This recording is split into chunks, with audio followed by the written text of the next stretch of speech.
Hi nomads, and welcome to BZTM. Today I want to take you through a mystical and magical journey through the Matopo Hills. Matopo Hills is located just outside of Bulawayo, and I would like to thank Excursion Africa for making this trip a possibility. So without further ado nomads, enjoy!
So this is the White Rhino Cave, and this fence is actually for protection of this resource we have, this natural landmark, and the paintings that we then put on it, because obviously people get interested to come close enough, and animals will come close and seek shelter in this area.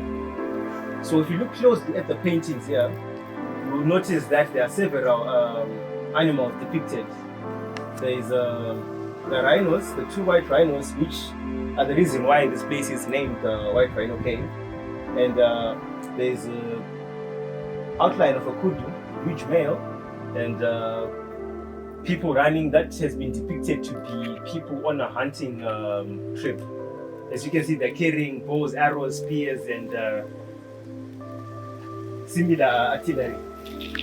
But then by merely looking at these paintings, you can tell that these paintings were done by different people, because the styles are different. The rhinos are painted in the form of an outline. The people in a hunting party are fully shaded. And this human being over here, painted here, is more of a sketch diagram. There are several lines to make out the outline. So that shows that it was different people, not just one person who came in and did the paintings. And the activities here will also tell that there's been different tribes living in this area over time. And for instance, there is a person carrying a shield over there, and that shield is typical of the Ndebele people. So whoever was inhabiting this place before the Ndebele saw the Ndebele come in and hence drew a picture. Well, this is not actually quite 100% factual, but it's been interpretations of what's been seen and said is based on these paintings. And if you look closely again, there's another image of wildebeest.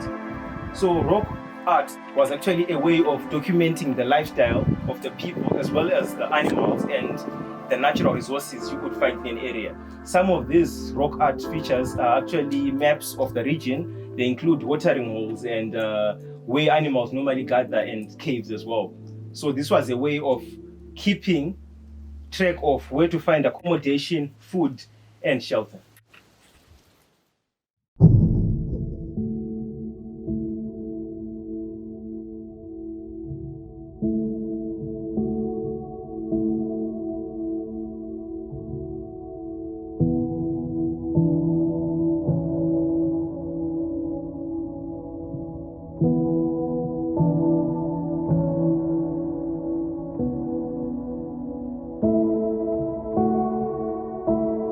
Feature behind us is actually a huge rock. I'm sure you can see that, and it is harboring one of the popular caves in this area known as the Pomongo Cave.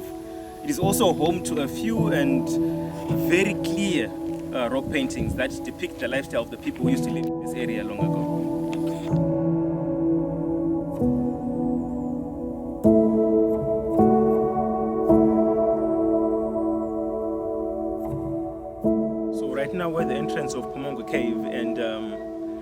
cave, unlike White Rhino Cave, actually suits what most people actually call a cave. It's actually bigger and much more hollow compared to the White Rhino Cave. So let's go in and have a look at the paintings in there, and we'll talk about what we see in there.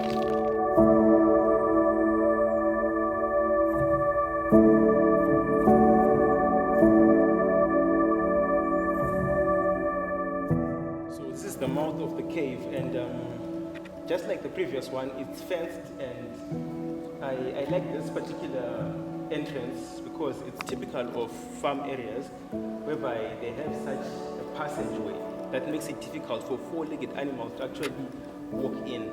So this is one way of ensuring that humans walk in with ease, but then it also keeps away bovines and other similar animals.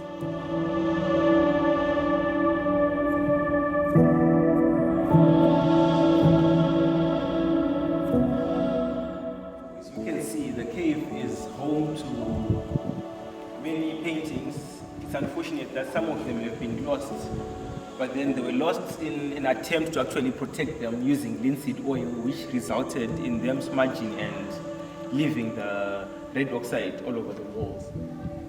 The good thing is the damage was not that extensive, and as a result we still have remnants of some of the paintings there.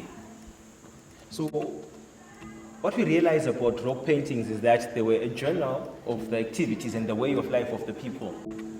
They kept track of animal behavior, people, visitors of the land, as well as water bodies in the land. So in this particular instance, you can tell the animals which are available in this land at the time. You can see giraffes, zebras, and impala are all drawn in this area. There is a mural here of rhino. It's unfortunate I can't tell what rhino that was, but it's actually quite big, and just like in the other caves we've seen, you can tell the different styles of painting and drawing that were happening here. So the San people were nomadic, and as a result, you'd find that they would give an area and then another group would come in and occupy the same area. They would then do their paintings right next to the other people's paintings, and as a result you can have various paintings done in the same cave over time.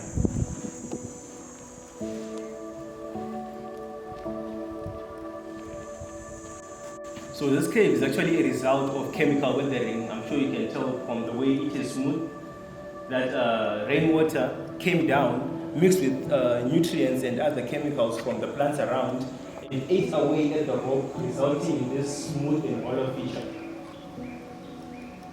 The smoothness also implies that it is not the work of physical or biological weathering.